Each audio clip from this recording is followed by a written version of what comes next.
bénir son nom, amen, et dire à notre âme, lève-toi mon âme.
Chantez-le ce matin, mais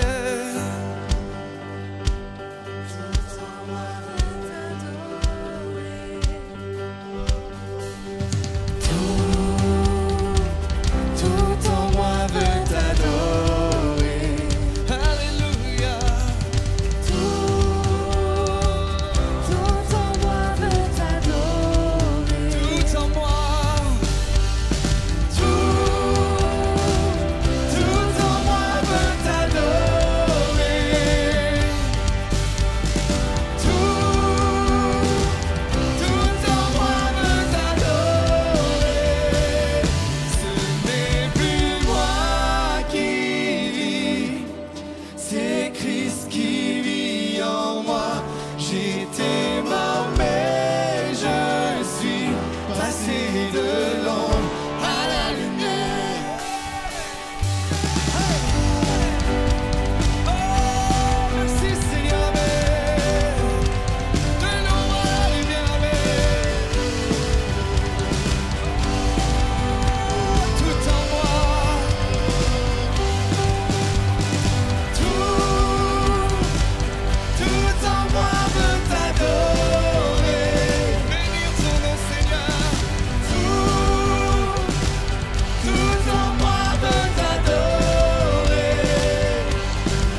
élevons nos voix, nous ne nous tairons pas.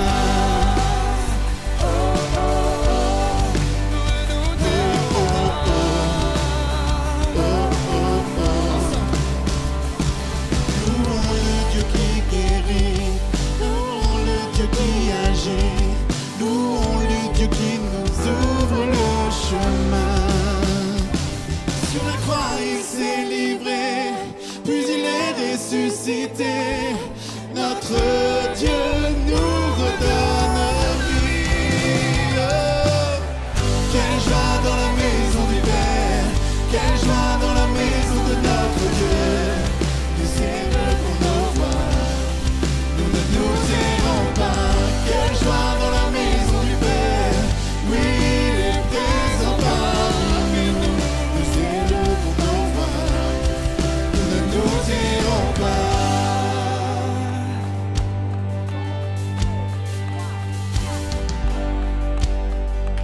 Maintenant nouveau-nés, nous étions captifs, maintenant libérés.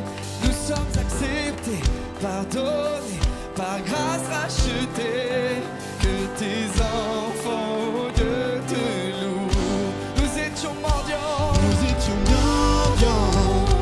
maintenant couronnés. Nous étions captifs, maintenant libérés. Nous sommes acceptés, pardonnés, par grâce rachetés, que tes enfants, oh Dieu, te louent. Quelle joie dans la maison du Père, quelle joie dans la maison de notre Dieu. Nous élevons nos voix, nous ne nous tairons pas. Quelle joie dans la maison du Père, oui, il est présent parmi nous. Nous élevons nos voix, nous ne nous tairons pas. Quelle joie dans la maison du Père, quelle joie dans la maison de notre Dieu. Nous élevons nos voix, alléluia, nous ne tairons pas. Quelle joie dans la maison du Père, oui, il est présent parmi nous. Nous élevons nos voix, nous ne nous tairons pas. Oh, oh, oh, nous ne nous tairons pas. Jamais, Seigneur, voulons louer ton nom, Jésus.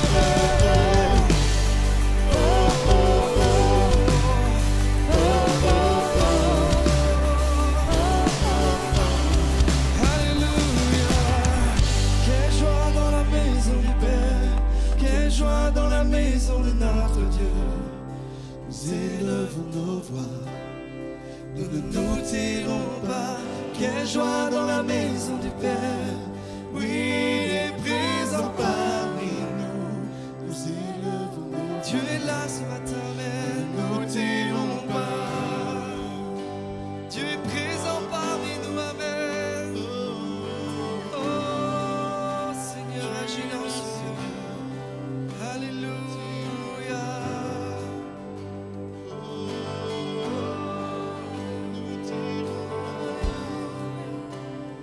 Agis dans ce lieu, Seigneur. Transition 2, 3, 4, intro 2, 3, 4.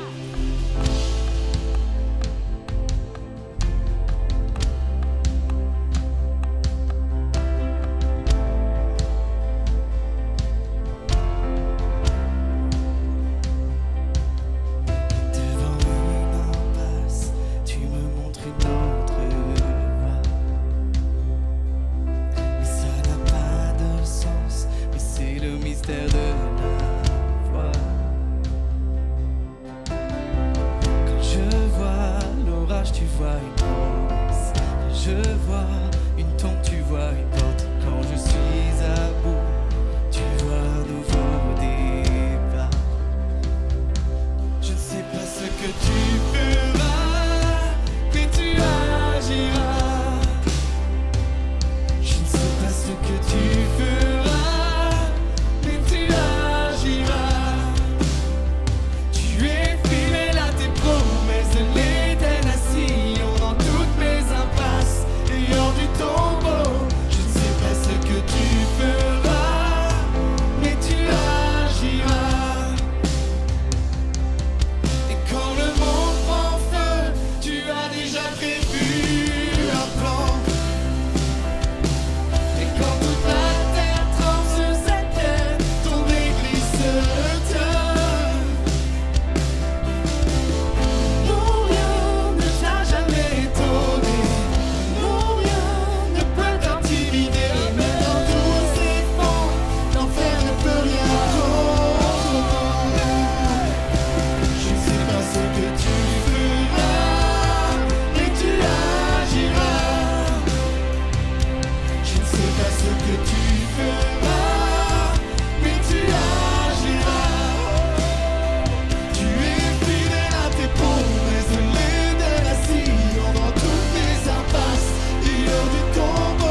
moi que te demande, c'est de lui dire, Seigneur, je crois que tu vas agir. Même si tout ce que je vois aujourd'hui n'est qu'opposition, n'est que contradiction, Seigneur, je veux croire que tu vas agir. Je veux croire que l'espoir va renaître. Je veux croire qu'une porte va s'ouvrir. Je veux croire qu'une nouvelle saison va s'ouvrir, va démarrer pour ma vie, Seigneur. Déclare-le ce matin dans ta vie, face à tes ennemis, face à l'adversaire. Déclare que Dieu va ouvrir une porte. Tu la vois pas encore. Tu la vois pas encore. Mais la foi, c'est de dire, Dieu, je te fais confiance pour la suite. Je sais pas, Seigneur, ce que tu vas faire, mais je sais que tu vas agir. Alléluia. Tu te positionnes, alléluia, ce matin. Hey, Shalom.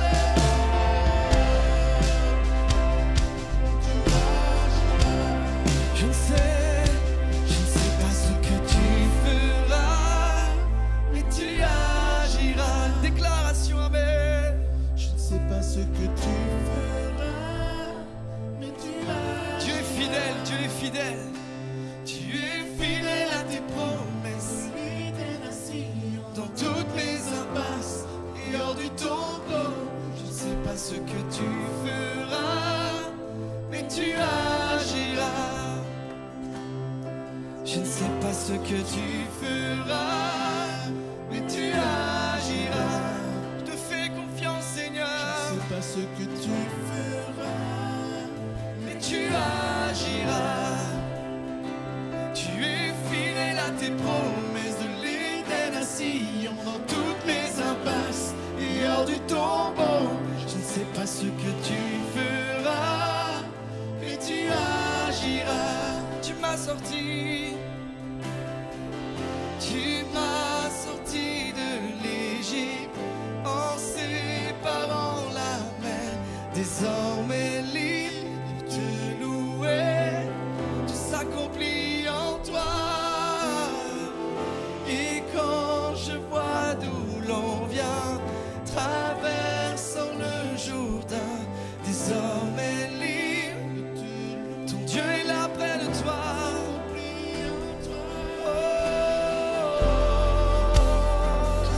Ton Dieu est là près de toi.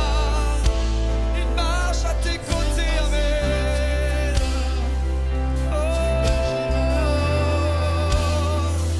Et les Kénénécés. Saint-Esprit agit dans ce lieu ce matin, amen. Saint-Esprit agit. Oh, répands ta grâce. Comme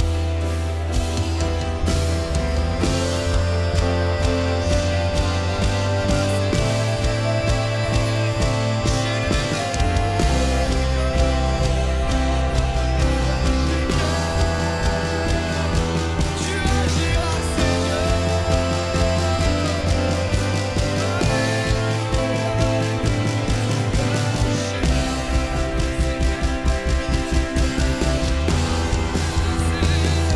Je ne sais pas ce que tu feras, mais tu agiras.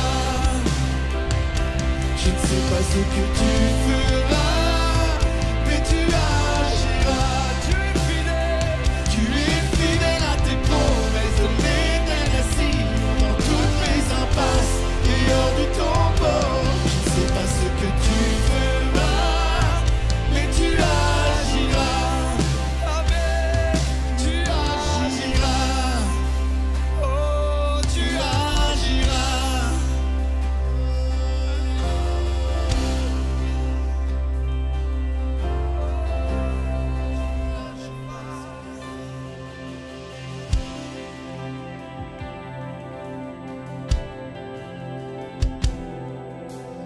ton Dieu te dit ce matin que sa grâce te suffit.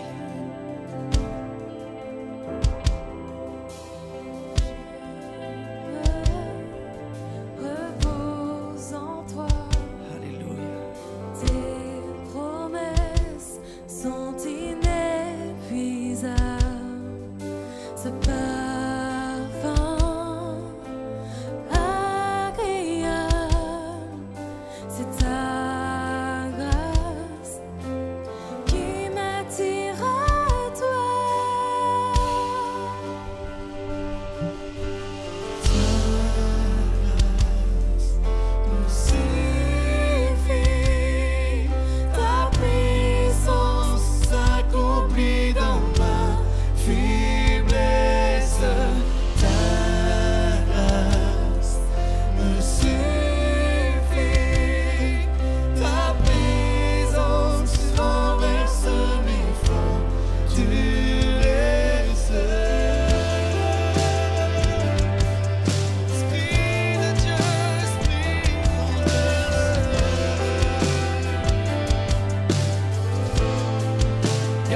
courage ce matin. Je garde courage, t'as forcé mon héritage, ta paix était la roi. Sur toi, je peux m'appuyer, ta grâce me suffit. Ta puissance s'accomplit dans ma faiblesse. Ta grâce me suffit. Ta présence renverse mes forteresses. Ma joie est dans la faiblesse. Quand je suis faible, alors je suis fort. Ma joie est dans la faiblesse. Quand je suis faible, alors je suis fort. Ma joie est dans la faiblesse. Quand je suis faible, alors je suis fort. Ma joie est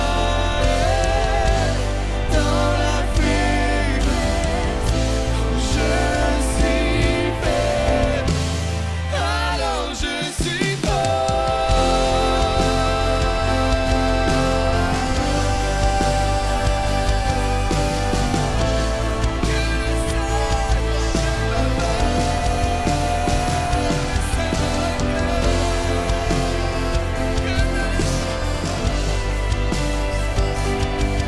Quand je suis faible, alors je suis fort. Saint-Esprit passe dans les rangs ce matin.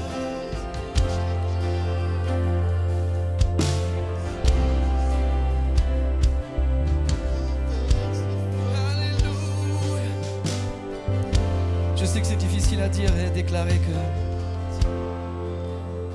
lorsque je suis faible, c'est alors que je suis fort. Humainement, c'est impossible de dire ça.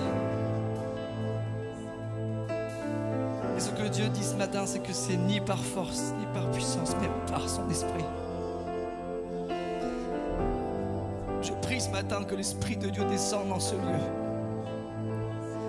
Je prie ce matin que l'Esprit de Dieu descende dans ce lieu. Et vienne donner une grâce particulière à chacun et à chacune dans ce lieu. Seigneur, si ta grâce nous suffit, répands-la avec abondance. Je veux pouvoir déclarer ce matin que ma joie est dans la faiblesse. Parce que c'est alors que toi tu peux agir, Seigneur. Quand il n'y a plus aucun recours, c'est alors que toi tu agis, Seigneur. Alléluia.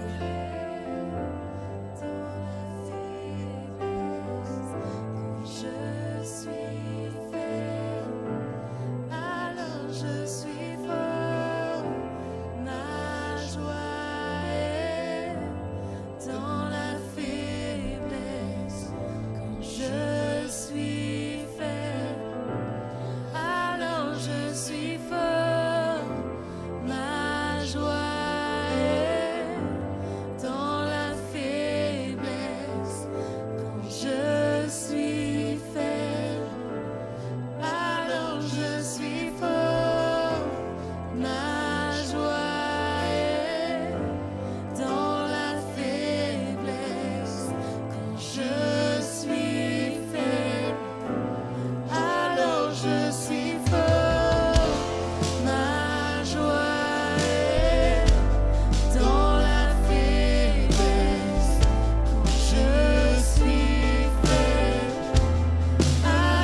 merci Saint-Esprit.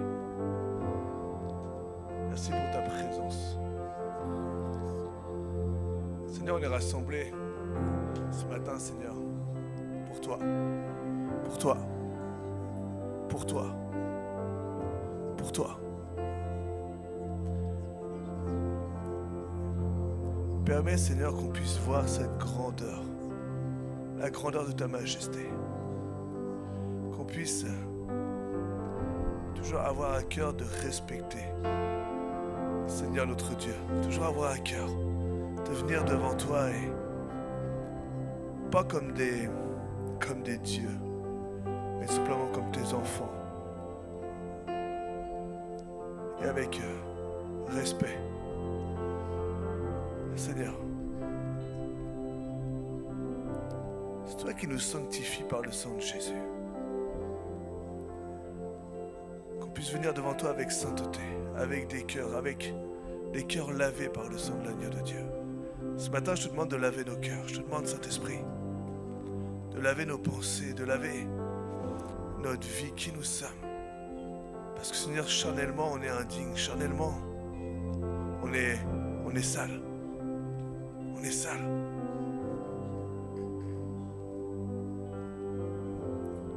Devant ta majesté. Et parce que tu es venu, Jésus.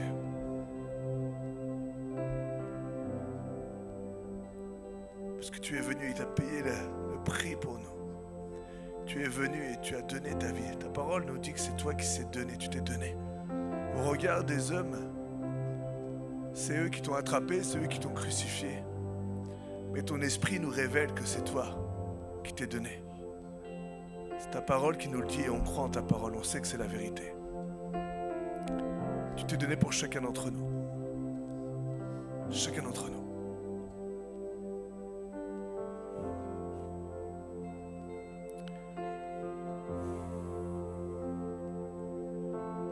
Alors que mes dernières prières, Seigneur, c'était tout simplement permets pas que mes désirs prennent la place au-dessus des tiens. Seigneur, devant l'Église, je viens et je prie, je dis Seigneur, permets pas que mon cœur de chair se transforme en cœur de pierre. Permets pas que, Seigneur, la jalousie vienne, prenne place. Permets pas que la colère, la haine, l'orgueil, tout ce qui ne glorifie pas Jésus prenne place dans ma vie. Mais tout simplement, Saint-Esprit, tout simplement, Saint-Esprit, ta présence. J'implore ta grâce, parce que je sais que ta grâce seule me suffit. C'est vrai, Seigneur, alors que le monde veut nous apporter tout ce qu'il y a autour. Ton peuple, dans ta présence, chante ta grâce seule me suffit. Et encore ce matin, que ce soit la prière de l'Église, Saint-Esprit, tu connais tout ce qu'il y a autour. Tu sais tous les problèmes qu'on peut avoir. Tu connais peut-être même des fois la maladie qui s'accroche. Parfois l'injustice qui vient, qui frappe et qui frappe encore. Parfois, Seigneur, on ne sait même pas pourquoi, mais il y a des ennemis qui se lèvent, qui se dressent devant nous. Problème de travail, problème de voisinage, problème de famille. Parfois, simplement notre foi, à cause de notre foi, on nous rejette presque, ou on nous monte du doigt. Mais ce matin, Seigneur, ce n'est pas le regard des autres qu'on veut. C'est ton regard. C'est ton regard. C'est ta présence. Ce n'est pas la présence des autres que je veux, c'est ta présence. Et Seigneur, l'Église vivre libre. Ce matin, demande ta présence, Saint-Esprit. Manifeste-toi. Sois le premier. Ce n'est pas simplement des paroles, mais c'est vraiment ce que nos cœurs veulent. C'est ce qu'on veut. Sois le premier, Seigneur, dans l'Église. Sois le premier dans nos cœurs. Sois le premier dans nos vies. Tu connais les situations. Pardonne-moi si je t'ai déçu. Pardonne-moi s'il y a des moments, Seigneur, j'ai une tête dure. mais que mon cœur soit pas dur. Alors ce matin, on va partager cette sainte scène, on va partager ce temps, ce moment, on va se rappeler ce que tu as fait pour nous à travers cette sainte scène comme tu nous le demandes. Bien sûr, c'est un symbole, mais ça a une importance et ce matin, je voudrais juste te dire, si tu n'as pas donné ta vie à Jésus, prends pas la Sainte Seine. Si tu n'as pas reconnu Jésus comme Seigneur et Sauveur, prends pas la Sainte Seine. Juste pour te garder. Et Seigneur, nous, on veut juste se rappeler ce que tu as fait pour nous. C'est vrai qu'aujourd'hui, on vit cette nouvelle alliance ou cette grâce parce qu'on ne mérite rien, parce qu'il n'y a aucun d'entre nous, personne, même le plus droit, même le plus juste, il ne mérite pas la vie à côté de toi.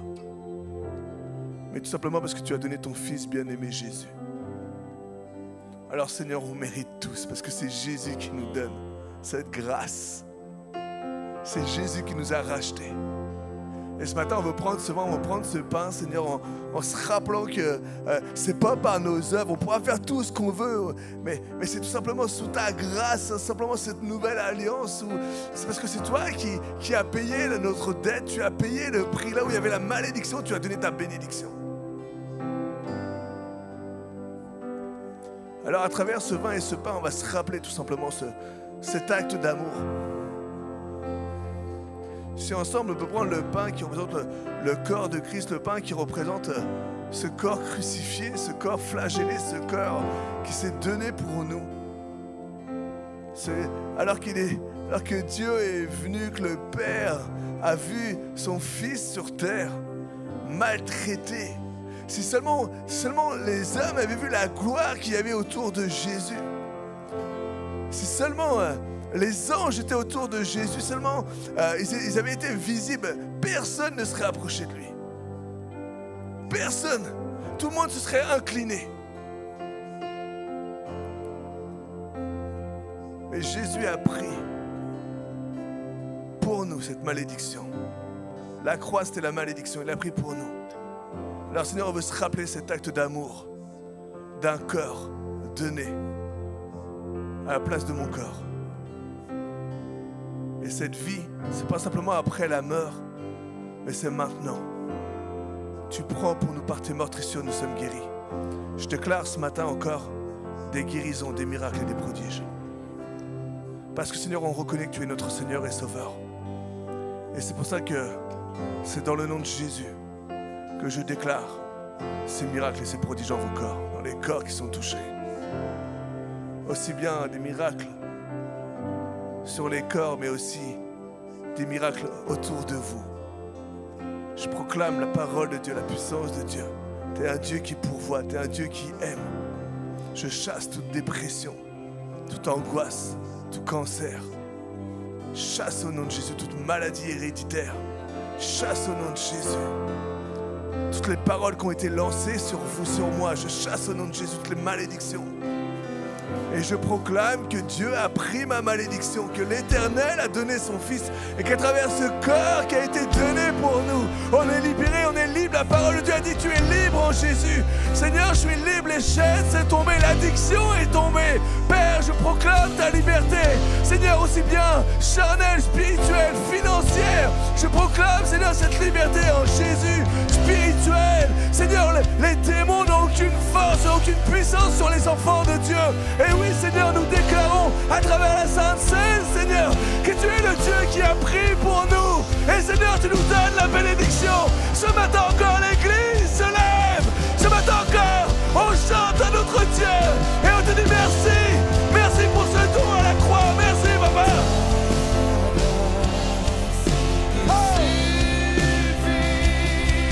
Ta puissance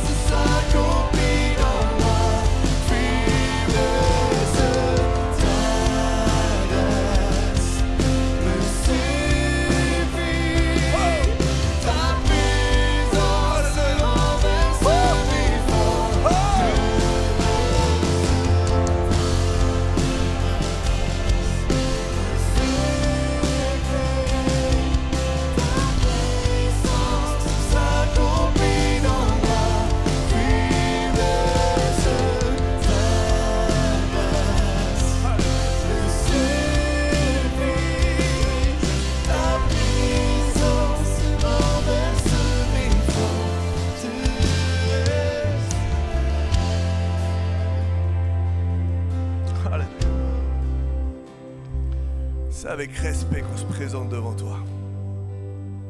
C'est avec respect. C'est avec respect, pas par habitude,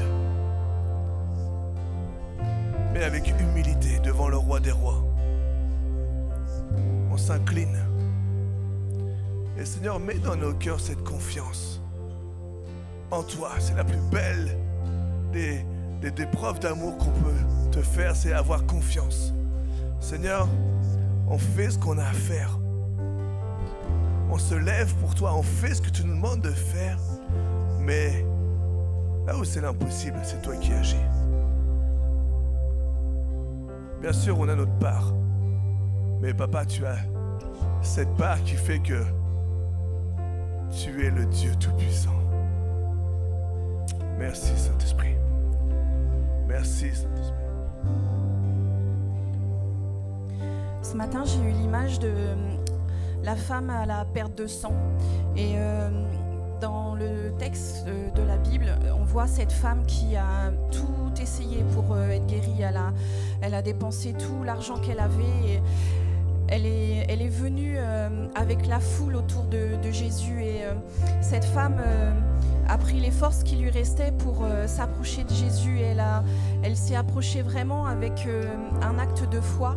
Et dans son cœur, elle se disait que si juste elle touchait le bout du vêtement du Seigneur, elle serait guérie. Et le Seigneur ce matin veut dire à quelqu'un qu'il n'a rien vu encore de ce que Dieu pouvait faire dans sa vie. Et ce que le Seigneur attend en fait, c'est juste un acte de foi. L'acte de foi de cette femme, ça a été de croire que Jésus c'était le Fils de Dieu.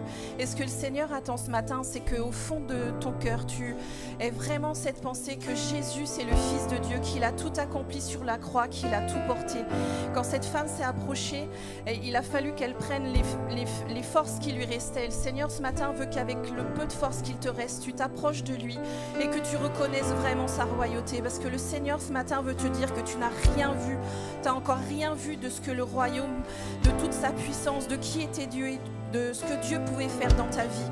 Mais juste ce que le Seigneur attend de toi, c'est que tu prennes les forces qu'il te reste, que tu t'approches de lui et que tu reconnaisses qu'il est le Fils de Dieu.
Donner leur maximum ce matin.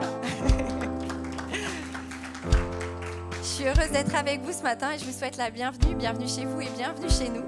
Tous les dimanches, on se retrouve pour notre culte à 10h30 suivi d'un petit after. On partage quelques douceurs et on connecte ensemble.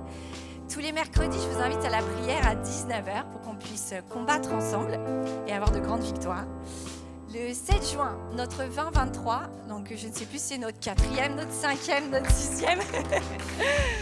Mais je vous encourage à venir. Alors si je peux parler de moi 2 secondes, avant-dernier 2023, j'avais pas du tout envie de venir. Vous allez dire, oh, la femme de Michael n'a pas du tout envie de venir au 2023. Et bah oui, j'avoue, j'avais pas du tout envie de venir. J'étais un peu en colère contre Dieu. Et j'aurais pas dû dire ça. Et je me suis retrouvée dans le fond, à grogner pendant 2 heures, à dire « Mais pourquoi tu fais ça? Moi, j'aurais jamais fait comme ça, je suis pas du tout contente. » J'ai parlementé pendant 2 heures, et au bout de 2 heures, j'ai lâché prise. Je dis « Bon, bah tant pis, ça sera comme ça, et puis c'est tout. » Et on avait chanté ce chant-là, que en fait, Dieu, je ne sais pas ce qu'il va faire, mais il va agir. Et 5 jours après, j'ai eu la bonne nouvelle que Dieu avait fait plus que ce que j'avais demandé et plus que j'avais espéré. Donc voilà, je vous invite à nous y rejoindre tous les 20-23, c'est quelque chose de très beau. Le samedi 8 juin, oui, le mois de juin, les clôtures, les unes après les autres. Donc d'abord les jeunes adultes. Alors ce n'est pas 8h, ce sera 9h30. J'ai essayé de soutirer des informations à Fred pour savoir ce que vous alliez faire, mais il m'a absolument rien dit. Donc je ne sais pas ce que vous allez faire, mais je suis sûre que vous allez vivre de belles choses. Le samedi 15 juin, la clôture des femmes d'influence. À 10h, alors nous c'est une journée plage, ça on est déjà au courant et on va vivre quelque chose de sympa. Les 12-17, eux aussi ont leur clôture, ils vont faire un bivouac du vendredi 21 juin au dimanche 23 juin à Ernemont-sur-Buchy. Ils vont faire une sortie et nous, la Jesus Academy et les 10-12, on les rejoindra le 22 juin au Bocas. Donc on va faire une sortie, voilà la clôture de l'année. C'est 20 € par enfant, on a réussi à avoir un tarif de groupe. Et si vous voulez inscrire vos enfants, il y a les feuilles de disponibles auprès de Marie ce matin. Le dimanche 30 juin, l'Assemblée Générale à 10h30. Et puis si vous souhaitez soutenir l'Église Vivre Libre, nous accueillons vos dons dans les bannettes à notre gauche et à notre droite sur le stage. Et on reste connecté avec Insta, Facebook et YouTube. Je ne sais pas si vous avez vu la super story de So qu'elle a fait sur la fête des mères de la semaine dernière. J'ai dû la voir 5, 6, 7, 8 fois, mais on peut la remercier, c'était vraiment quelque chose de beau. Et puis sur YouTube, on retrouve toutes les prédications de Pasteur Manu. Et aujourd'hui, c'est Fred pour la cohérence, il me semble. On lui laisse toute la place. Hello, hello, tout le monde m'entend? Waouh, c'est violent. Laissez-moi 10 secondes pour m'installer. Tac. La tablette est prête. J'active le petit ventilo parce qu'il fait environ 113 degrés Fahrenheit en ce lieu. La bouteille d'eau à ma gauche. Voilà, très bien. On n'est pas trop mal. Alors, il manquerait, à mon sens, pour que tout soit parfait, un petit plateau de charcuterie à ma droite. J'accepte de faire 100 pour ce matin. J'active la minuterie. Alors, ça c'est le chronomètre. La minuterie est quelque part, voilà. 30 minutes, c'est parti pour 30 minutes de bonheur intense. Je vois que vous êtes motivés, c'est parti. Je vous propose ce matin de voyager ensemble, d'aller sur une île. Ah, intéressant. Ah là, on m'écoute, hein. Le temps est désastreux en ce moment. On a le moral dans les bottes, comme disent certains. J'affiche mon frère, qui a déjà dit ça un jour. Un peu de vitamine D, ça ne va pas nous faire de mal. Allons sur une île paradisiaque, une île aux 1000 visages, 300 jours de soleil par an, c'est-à-dire 300 jours de plus qu'à Rouen. Des plages de rêve, des eaux cristallines, des monuments historiques, des paysages à couper le souffle, un arrière-pays parsemé de petits villages, de petits monastères, de petites églises, de petites maisons blanches, des oliviers à perte de vue. J'espère que je vous ai donné envie. Faites vos bagages, prenez vos caméscopes et votre crème solaire indice 30, parce que c'est Pasteur Manu qui prend tout en charge. Hôtel 5 étoiles, all inclusive, piscine à débordement, restaurant gastronomique. Merci Manu.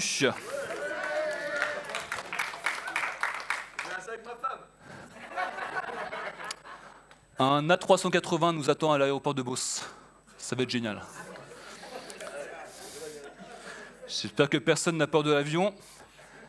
Parce que c'est Fanny qui pilote.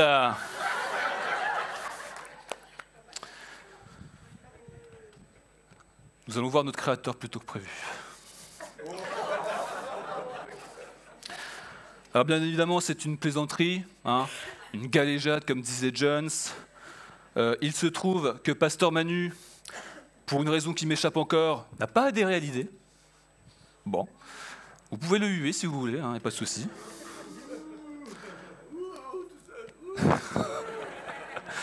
Alors je vous propose de partir, oui, mais en pensée seulement, c'est moins coûteux, plus écologique, de partir sur une île qui se trouve être l'un des berceaux de la mythologie grecque, où se trouve le fameux palais de Knossos, bien évidemment, les gorges de Samaria, la grotte de Dictéon, la ville d'Héraclion et son célèbre musée d'archéologie. Je parle bien entendu de...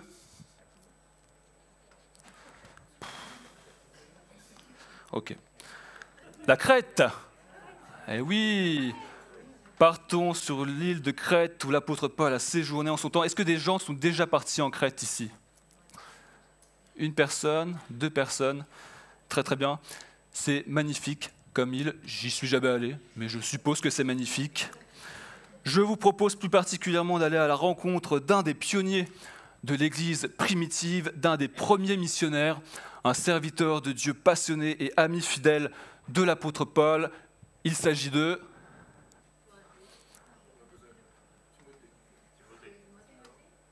Et non, mauvaise réponse, j'arrête ma prédication là. De Tite. Bon, Timothée, c'était pas loin, c'était pas loin.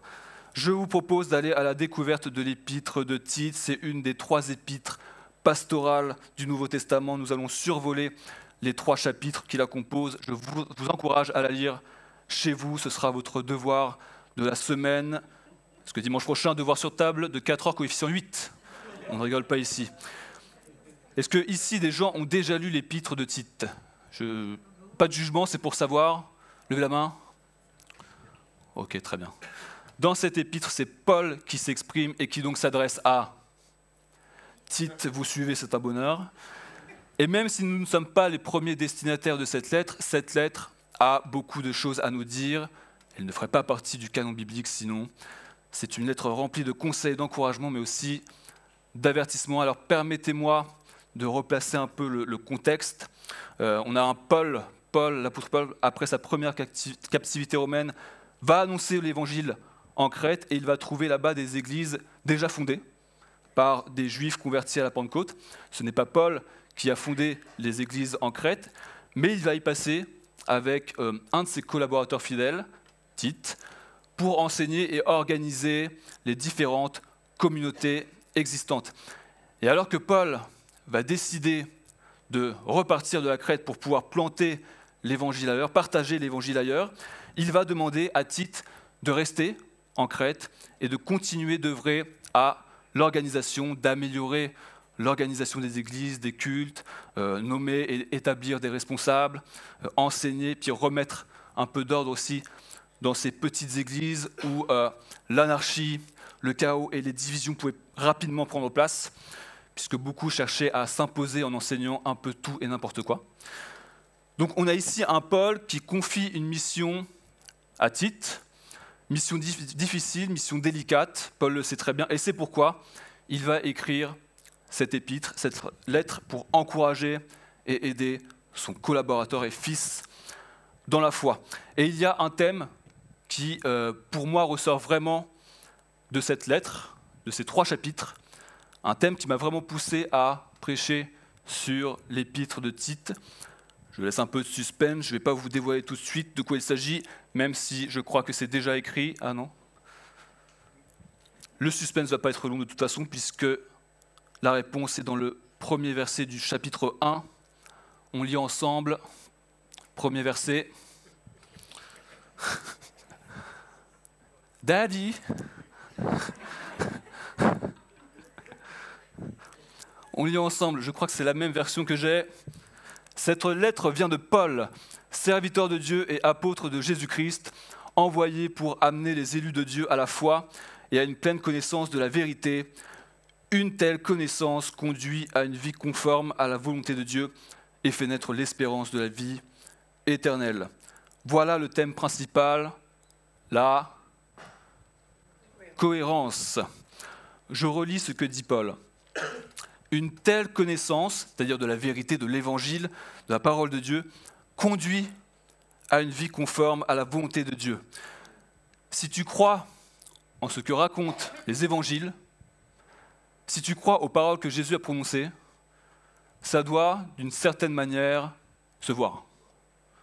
Il doit y avoir un écho entre ta foi en Jésus et ta vie de tous les jours, ton comportement, tes choix de vie, tes paroles, ta manière de voir les choses et aussi d'interagir avec ceux qui t'entourent. Une telle connaissance conduit à une vie conforme à la volonté de Dieu. Dans un monde parfait, l'Évangile doit nous conduire à vivre pleinement dans la volonté de Dieu. Or, il se trouve que nous ne sommes pas parfaits. Nous avons tous nos contradictions, nos incohérences. Force est de constater que parfois, même souvent, nous sommes incohérents avec ce que nous croyons, complètement incohérents avec notre foi. Et il y a parfois, si on fait une introspection en nous-mêmes, il y a parfois un décalage entre la foi que nous professons et nos actes. Nous sommes parfois à côté de la plaque et on ne s'en rend même pas compte parce que nous avons nos faiblesses, nos défauts. Et nos contradictions, nos incohérences peuvent être bien souvent des contre-témoignages qui n'honorent pas celui en qui nous croyons. Je dis « nous » bien évidemment parce que je me sens concerné par ce que je prêche. J'aime à rappeler que à chaque fois que je prêche, le premier auditeur, c'est moi-même. Donc nous qui voulons être des témoignages, ne sommes-nous pas trop souvent des contre-témoignages? C'est la question que je pose, vous avez 4 heures. Trop souvent, nous sommes des contre-témoignages.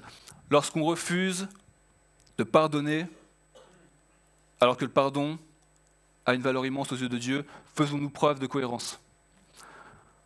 Lorsqu'on refuse d'aimer et bénir nos ennemis, ceux qui nous persécutent et qui nous font du mal, où est la cohérence?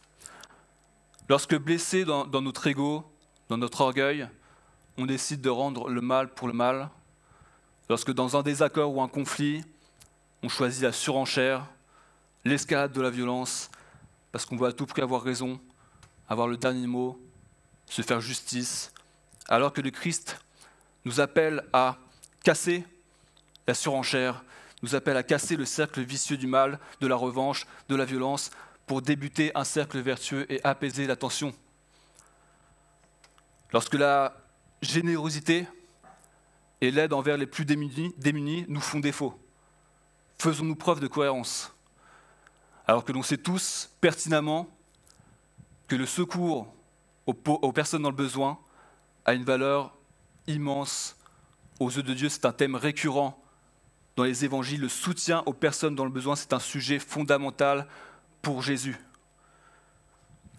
Un autre exemple, lorsque l'on ouvre la porte aux préjugés et aux soupçons, alors que le véritable amour ne soupçonne pas le mal, sommes-nous cohérents? Il y a tellement d'exemples, on ne va pas tout citer, puis le but de ce message, ce n'est pas de faire la liste de toutes les incohérences dont on pourrait potentiellement être coupable, et puis de se culpabiliser, de se lamenter, de s'auto-flageller, etc. Ce n'est pas le but. Le but, c'est de demander au Saint-Esprit de pointer du doigt nos incohérences, mettre en lumière nos contradictions et de lui demander son aide pour progresser, travailler sur nos défauts, nos faiblesses aussi, et avancer dans la bonne direction. Il est là le but et je crois que Dieu répond favorablement à une telle prière. Revenons à la lettre de Tite. La lettre de Tite, pour moi, il me semble que c'est une invitation donnée par Paul à tous les chrétiens de tout temps, une invitation à plus de cohérence, une plus grande harmonie entre ce que nous croyons, ce que nous faisons, et dans tous les domaines de notre vie. Ça touche absolument tout, la gestion des finances. Je ne vais pas en parler avec détail, mais c'est aussi un exemple.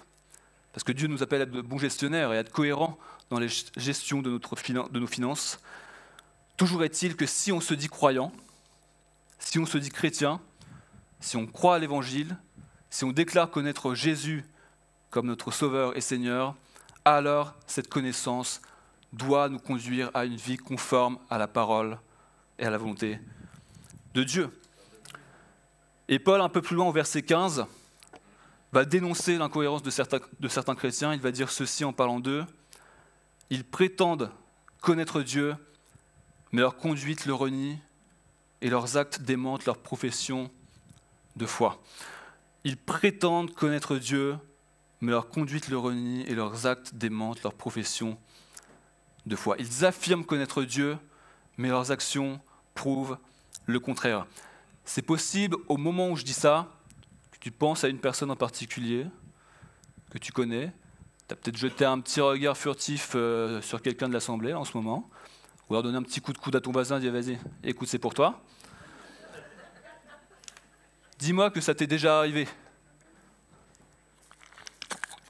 Dis-moi que ça t'est déjà arrivé d'avoir cette pensée, cette petite pensée qui dit « Lui, il est chrétien, lui ?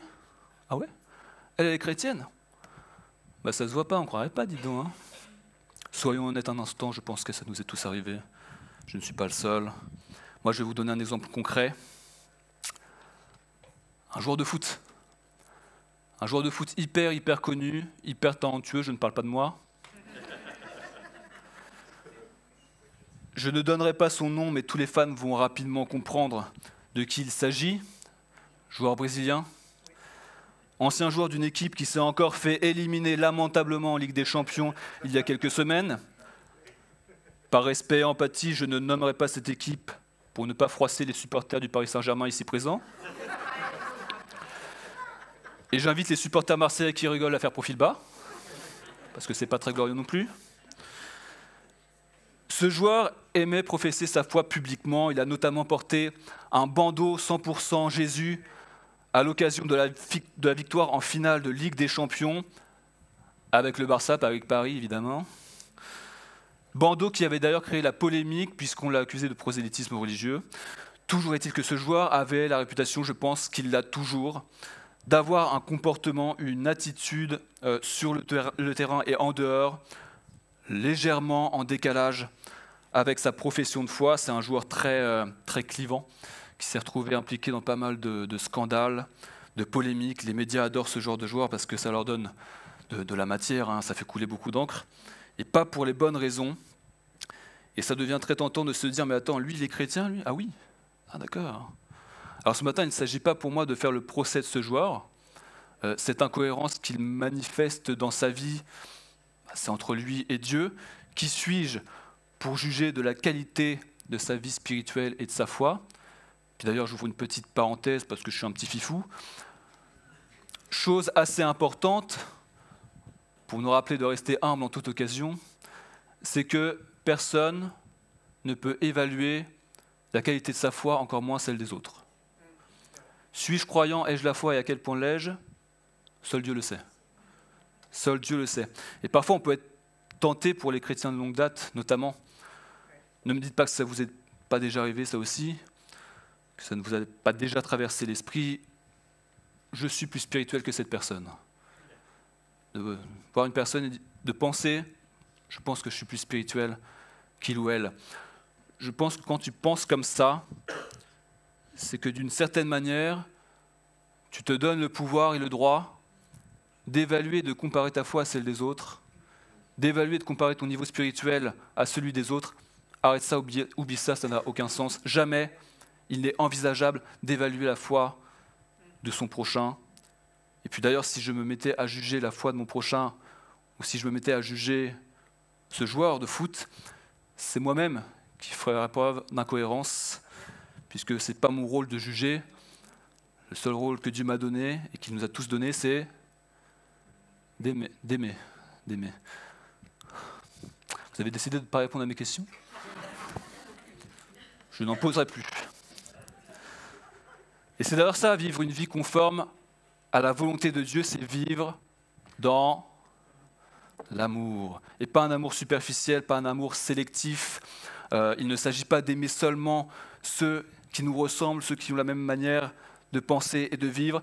Si Jésus aimait seulement les personnes qui lui ressemblent et qui pensent comme lui, eh bien, il n'aimerait personne sur cette terre. Et comme le rappelle Paul dans l'Épître aux Galates, la loi se trouve accomplie tout entière par l'obéissance à cette parole, tu aimeras ton prochain comme toi-même. Pour ceux et celles qui se demandent encore quel est l'appel de Dieu sur leur vie, il est là, aime ton prochain comme toi-même, et ça c'est l'appel de toute une vie, il y a du boulot. Donc enfin bref, loin de moi l'idée de juger ce joueur, on peut constater cependant dans son cas qu'il y a manifestement un décalage visible entre son bandeau 100% Jésus et ses actes, ses paroles et puis ses choix de vie. Mais on ne peut pas juger parce que nous-mêmes, combien de fois ça peut nous arriver d'être complètement en décalage et de faire déshonneur au Dieu que nous confessons. Combien de fois ça peut nous arriver d'accepter Jésus comme notre sauveur et puis il y a des jours, on ne l'accepte plus comme notre Seigneur. D'accepter notre statut d'enfant de Dieu, puis il y a des jours où on renie celui de disciple. C'est Claude Houd, pasteur de l'église Nouvelle Vie au Québec, qui dira dans un de ses messages « Beaucoup de croyants veulent les conquêtes et les couronnes, mais sans la croix. Il y a beaucoup de touristes à la croix. » Vous savez ce que c'est un touriste ? Un touriste, c'est quelqu'un qui va à un endroit pour se faire plaisir, pour se faire servir. Le touriste, il veut voir les plus beaux endroits, il ne veut surtout pas voir l'envers du décor. Beaucoup de chrétiens veulent les promesses et les bénédictions, mais refusent ce cœur de serviteur et une vie consacrée. Un touriste, il est là, mais il n'a aucune intention de rester, il est seulement de passage. Et puis s'il y a une difficulté qui se présente, un quelconque danger lors du voyage, il prend l'avion pour repartir là où il était. Je crois que ce n'est pas ce que Dieu attend de nous. Et Paul nous rappelle au chapitre 1, mais aussi au 2e chapitre de l'épître de Tite, qu'être chrétien exige un mode de vie en accord avec la saine doctrine, c'est-à-dire avec la parole de Dieu. Notre foi doit être pleinement vécue, doit se manifester concrètement. Et dans le chapitre 2 de l'épître de Tite, Paul s'adresse à toutes les catégories qui composent l'Église. Donc soyez attentifs. Il dit premièrement au verset 2, et le verset s'affiche normalement, il dit ceci, et là il s'adresse aux hommes d'âge mûr, à nos anciens. Une autre version dit les vieillards, c'est-à-dire les personnes de plus de 40 ans. Y a-t-il des hommes de plus de 40 ans ici ? J'ai vu 3 mains levées, il y en a beaucoup plus.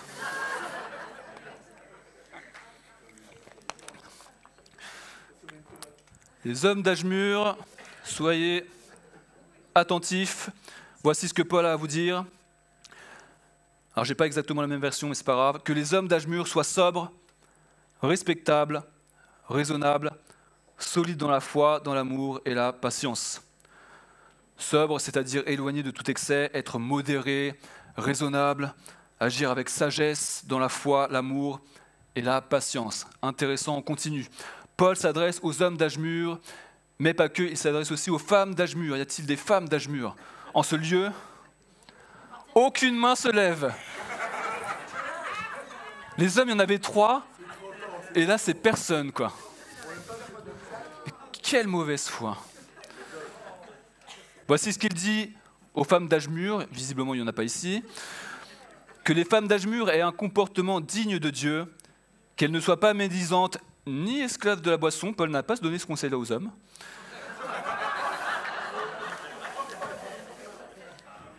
Moi, je fais que constater.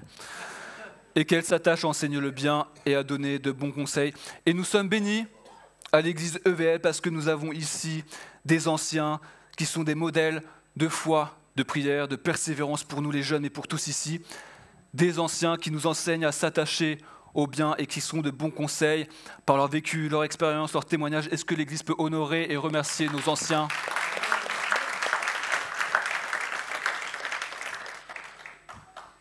Paul s'adresse aux anciens premièrement, mais il a aussi un mot pour la jeunesse, les jeunes, c'est-à-dire pour tous ceux qui ont moins de 31 ans.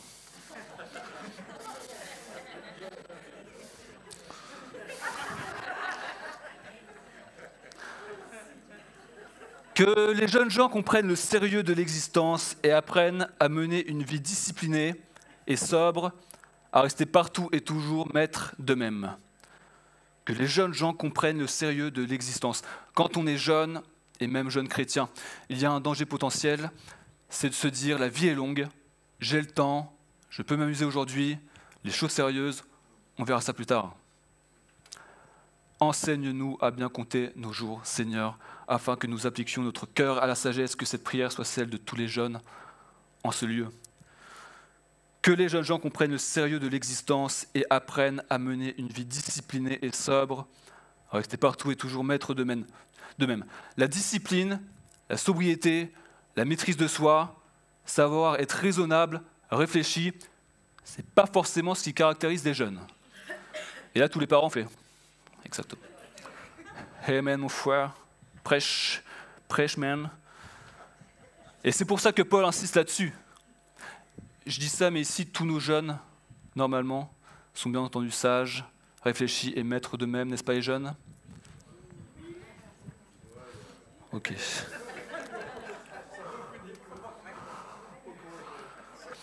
Vous me faites honte.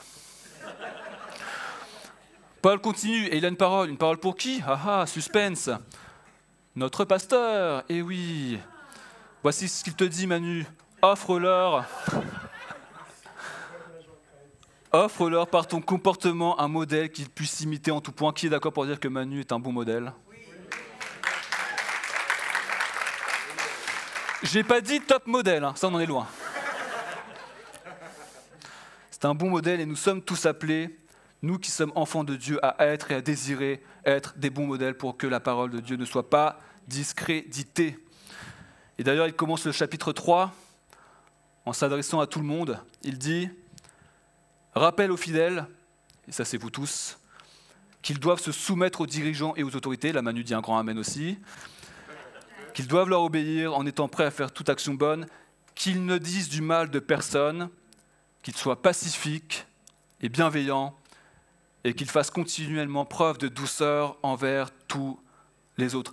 Voici les conseils que Paul nous donne à tous pour que l'on soit cohérent. La douceur, la bienveillance, la maîtrise de soi, la sobriété, la patience, l'amour, autrement dit, le fruit de l'esprit. Si tu veux vivre ta foi de manière cohérente, développe le fruit de l'esprit en toi. C'est quoi le fruit de l'esprit? Galates 5:22, l'amour, la joie, la paix, la patience, la bonté, la bienveillance, la fidélité, la douceur, la maîtrise de soi. Le fruit de l'esprit, c'est le caractère de Dieu, c'est le cœur de Dieu, ce sont toutes ces qualités, ces vertus que Dieu veut faire croître en chacun de nous. Et ces qualités vont se développer avec l'aide du Saint-Esprit, bien évidemment, dans la mesure où nous lui laissons de la place. Je crois vraiment que c'est le Saint-Esprit qui peut et qui veut réduire nos incohérences, nos contradictions, en nous les révélant dans un premier temps, puis en nous donnant de nouvelles aspirations, de nouveaux désirs, en travaillant sur notre caractère, nos défauts, nos failles, nos faiblesses. Mais il est cependant important, comme je l'ai rappelé il y a un mois, lors d'une réunion de prière, qu'on a notre part à faire aussi, dans notre croissance. Il y a un appel de Dieu pour chacun d'entre nous, à se saisir de chaque situation, chaque difficulté, chaque combat et chaque défi pour grandir. Et de se demander à Dieu en quoi ce que je vis, en quoi ce que je traverse actuellement peut m'aider à évoluer, à progresser et dans quel domaine. Oui, le Saint-Esprit transforme, le Saint-Esprit fortifie, il renouvelle, amen. Il ne le fera pas si on ne coopère pas avec lui. Le Saint-Esprit donne le vouloir et le faire, mais il nous faut lui donner toute la place. Et il veut aussi nous donner cette prise de conscience que Jésus vit en nous, parce que être cohérent, qu'est-ce que c'est sinon une prise de conscience? Prendre conscience que le Christ vit en nous. On n'agit pas de la même manière si on a conscience ou non que le Christ est en nous. Et généralement, cette conscience-là, on l'a quand on est ici, à l'église. C'est-à-dire qu'à l'église, on se comporte bien, généralement. C'est plutôt facile, parce qu'on a conscience que Dieu est là, on a conscience que Dieu est au milieu de nous, on a le sens du sacré quand on est ici, on a la crainte de Dieu quand on est ici. Mais le danger, c'est de perdre cette conscience de la réalité de la présence de Dieu en nous les autres jours de la semaine, et pourtant c'est une vérité fondamentale qui doit changer notre manière de vivre et rendre notre foi vivante. Jésus, le sauveur de l'humanité, Dieu fait chair, a décidé d'établir sa demeure en chacun de nous. Par la grâce de Dieu, par l'œuvre de Jésus à la croix, non seulement il n'y a plus d'obstacle entre Dieu et nous, si ce n'est l'incrédulité, mais bien plus encore, Dieu décide de venir en nous, d'établir sa demeure en nous. C'est Jésus qui le dit. Dans Jean 14, 23, Jésus le dit. Si quelqu'un m'aime, il obéira à ma parole. Mon Père aussi l'aimera. Nous viendrons à lui et nous établirons notre demeure chez lui. Et cette prise de conscience-là, elle peut changer beaucoup de choses, puisqu'elle offre une perspective nouvelle. Elle peut transformer ton quotidien, puisque tout espace devient sacré, en quelque sorte. Tout espace peut devenir le lieu d'une connexion, d'une communion avec Dieu, chez toi, dans ta voiture, dans le bus, dans la rue, quand tu te promènes, quand tu fais tes courses, ou que tu fais un drive, parce que tu es feignant, comme moi.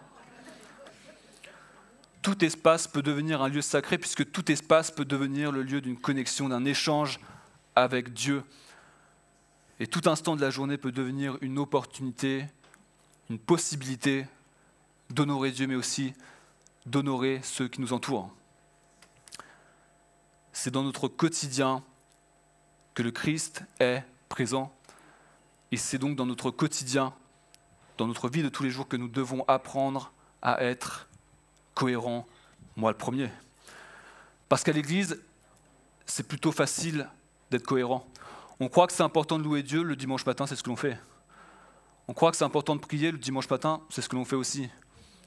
On croit que c'est important d'être gentil avec les frères et sœurs en Christ, de manifester de la bonté, de la tendresse, généralement le dimanche, c'est ce que l'on fait aussi.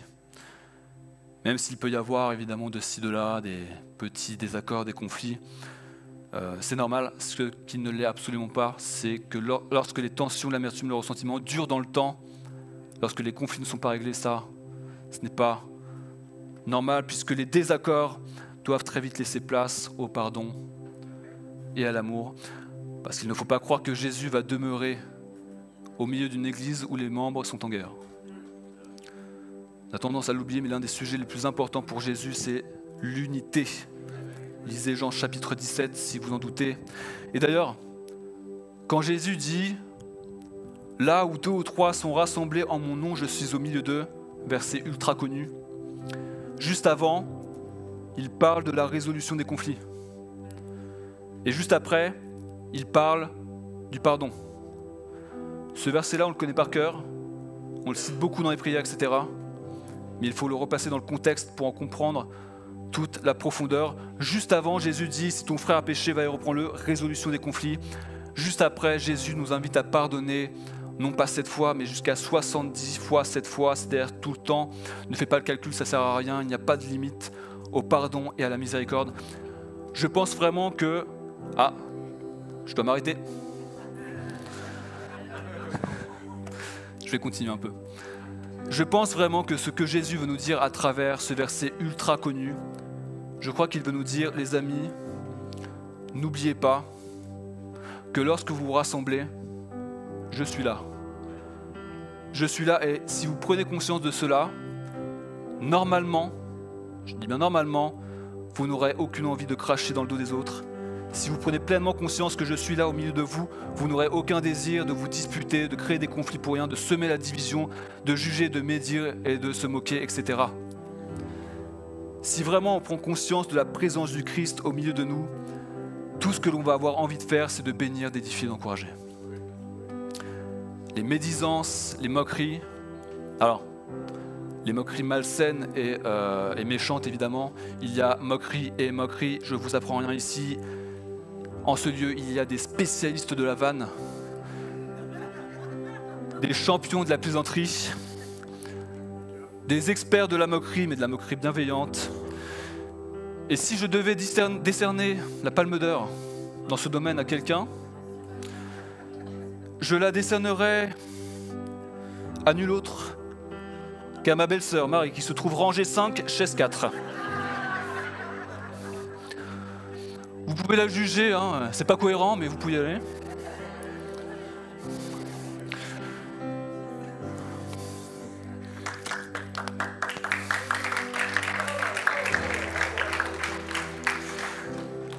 Si je devais donner un conseil, s'il y a un conseil à retenir de cette prédication, ne jouez pas au padel avec Marie. Le padel, c'est un genre de tennis avec des vitres autour. Ne jouez pas au padel avec Marie. Elle passe son temps à se moquer dès lors que vous loupez une balle ou que vous faites un geste un peu bizarre pour récupérer une balle difficile. C'est moquerie sur moquerie. Mon beau-frère Manu, qui se trouve là-bas, pourrait en témoigner. Mon beau-frère Manu pourra en témoigner parce que lui, des balles, il en loupe pas mal. Et c'est vrai que sur le terrain, il a une gestuelle peu académique. Il nous fait des trucs... Il faut le voir pour le croire. Voilà. Vous vous moquez de lui, bravo, bravo, bravo. Vous ne valez pas mieux que Marie. Non, c'est vrai que moi-même, j'ai parfois envie de me moquer, mais je le fais pas puisque Marie le fait pour deux. Alors, afficher mon beau-frère et ma belle-sœur, ça c'est fait. Okay. Donc je disais, les moqueries, les médisances, les faux témoignages, tout ça, ce sont pour les chrétiens non cohérents, mais ici, il n'y a que des chrétiens cohérents qui ont choisi l'unité, le pardon, l'amour et l'humour bienveillant. Parce que le caractère de Dieu, c'est l'amour, l'empathie, la compassion, le désir d'aider les autres et de favoriser la paix. Est-ce cohérent de dire aimer Dieu et de nier tout ce qui fait son caractère ? Pouvons-nous dire aimer Dieu si nous sommes de ceux qui se retrouvent dans tous les conflits ? Est-ce possible de dire appartenir à Christ et de porter un contre-témoignage dans et hors de l'Église ? À chacun de faire son introspection.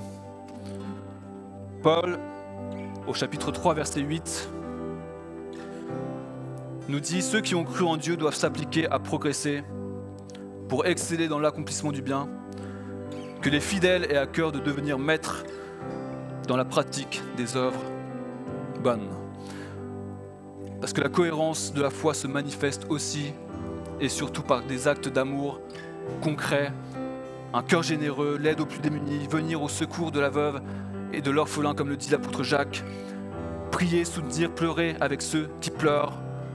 En d'autres termes, et pour conclure, je vous invite à vous lever, il me semble qu'être cohérent, c'est être animé d'un profond désir de ressembler à celui qui est mort sur la croix pour nous, ressembler au Christ qui nous laisse un modèle parfait d'amour, de tolérance, de pardon, de courage.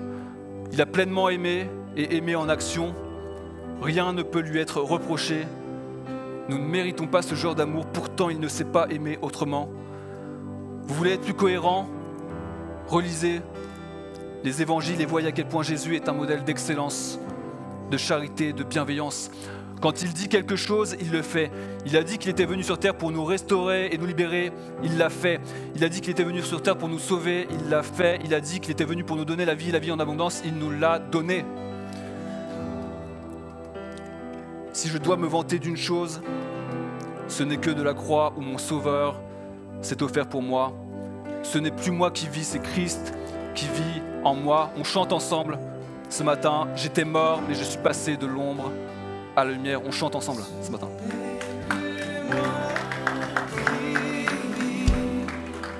C'est Christ qui vit en moi. J'étais mort, mais je suis passé de l'an. Ce n'est plus moi qui vis, c'est Christ qui vit en moi. J'étais mort, mais je suis passé de l'an à la lumière. Alléluia.